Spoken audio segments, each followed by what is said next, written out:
நம்ம இன்னைக்கு ப்ரோக்கோலி பஜ்ஜி பார்க்கலாம். நம்ம வாழைக்காய் பஜ்ஜி எல்லாம் போட்டிருக்கோம். ஆனால் ப்ரோக்கோலி பஜ்ஜி யாரும் போட்டிருக்க மாட்டாங்க. இது வந்து பஜ்ஜி மாவு. இது ப்ரோக்கோலியை டிப் பண்ணி ஃப்ரை பண்ண வேண்டியதான். ஈஸியான வேலை தான் நம்மளுக்கு அது. வாழைக்காய் பஜ்ஜியோடு இன்னும் ஹெல்த்தியான பஜ்ஜி. இதை ஒரு தடவை ட்ரை பண்ணி பாருங்கள்.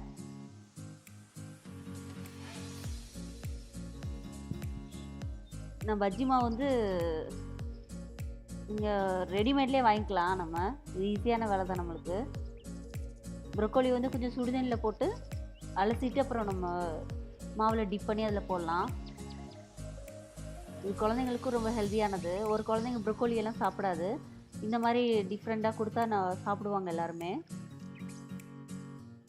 நல்லா உள்ள நல்லா சாஃப்டாக, வெளியில் வந்து மொறுன்னு நல்லா இருக்கும். டேஸ்ட்டாக இருக்கும். பாருங்கள், ப்ரோக்கோலி பஜ்ஜி ரெடி ஆயிடுச்சு. இந்த 5 மினிட்ஸ் கூட ஆகாது போடுறதுக்கு. பாய்.